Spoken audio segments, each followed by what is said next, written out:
मुख्यमंत्री योगी आदित्यनाथ 2 दिवसीय वाराणसी दौरे पर हैं। वहीं सीएम योगी ने बाबा विश्वनाथ धाम पहुंचकर पूजा अर्चना की, साथ ही बाबा काल भैरव का आशीर्वाद भी लिया, जिसके बाद पुलिस लाइन थाना रतिया में निर्माणाधीन आवासों के निरीक्षण करने पहुंचे।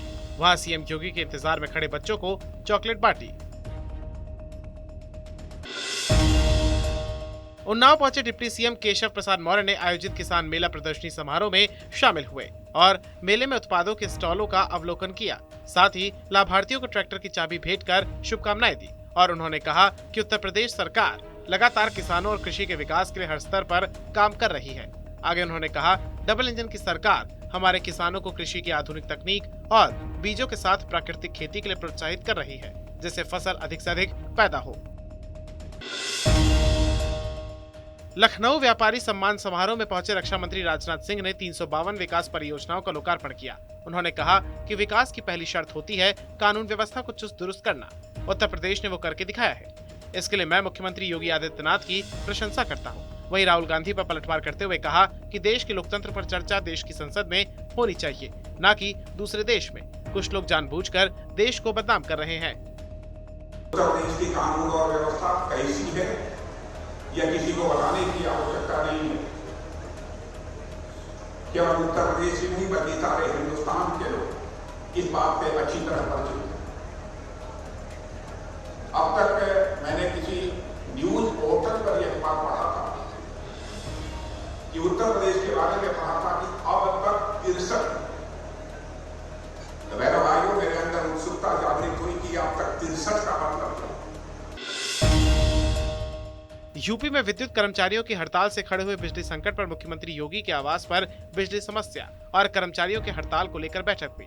वहीं बैठक के बाद ऊर्जा मंत्री ए.के. शर्मा ने कहा कि मुख्यमंत्री को पूरे मामले को बता दिया गया है और विद्युत कर्मचारी संघर्ष समिति के 22 नेताओं के खिलाफ एफआईआर दर्ज कराई जा रही है। आगे उन्होंने कहा कि सभी से अपील है कि जनता और अपने परिवार के हित में काम पर लौटे और 4 घंटे का समय दे रहे हैं। शाम 6 बजे तक नहीं लौटने वालों को बर्खास्त कर दिया जाएगा। समाजवादी पार्टी के अध्यक्ष अखिलेश यादव की अध्यक्षता में समाजवादी पार्टी में 11 साल बाद कार्यकारिणी की बैठक आज से कोलकाता में शुरू हुई।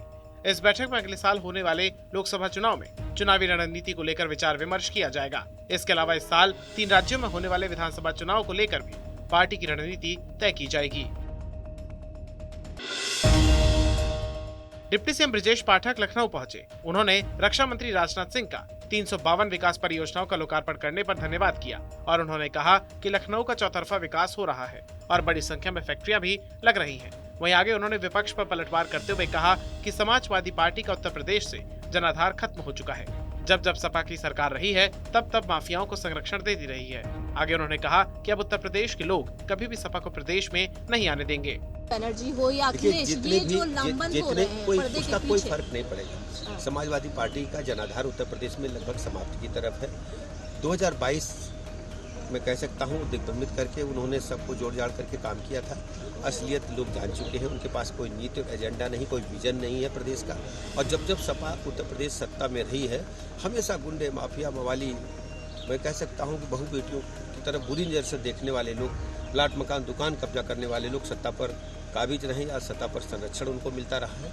अब उत्तर प्रदेश के लोग कभी भी समाजवादी पार्टी को लाइक नहीं करेंगे। संभल कोल्ड स्टोरेज हादसे में कोल्ड स्टोरेज के दोनों मालिक गिरफ्तार कर लिए गए हैं। वहां के जिलाधिकारी मनीष बंसल इस सूचना की जानकारी दी और कहा कि जिन किसानों का आलू कोल्ड स्टोरेज का चैम्बर गिरने से बर्बाद हुआ है उन्हें नियमानुसार मुआवजा दिया जाएगा। पूरे अभिलेख हैं वो अभी प्राप्त किए जा रहे हैं क्योंकि जो इसमें जो मुख्य संचालक थे कोल्ड स्टोरेज के जो स्वामी थे उनको कल रात में गिरफ्तार किया गया है। अब उनसे पूछताछ चल रही है। इसके सारे अभिलेख प्राप्त किए जा रहे हैं। जो भी इसमें किसानों का आलू है कोल्ड स्टोरेजेस में, उनका जो भी प्रक्रिया होती है, चाहे वो इंश्योरेंस की प्रक्रिया हो या अन्य जो भी हो, जो भी हितमंद लोग होंगे उनका सभी का हित जो है उसकी रक्षा करने के लिए हम लोग पूरा कार्रवाई। दिल्ली एनसीआर उत्तर प्रदेश समेत देश के विभिन्न भागों में हल्की बारिश हुई है। वहीं उत्तर प्रदेश के कई जिलों में ओलावृष्टि भी हुई है। साथ ही मौसम विभाग के अनुसार अगले 3 दिन तक देश के अधिकतर भागों में हल्की बारिश के साथ आंधी और ओलावृष्टि हो सकती है।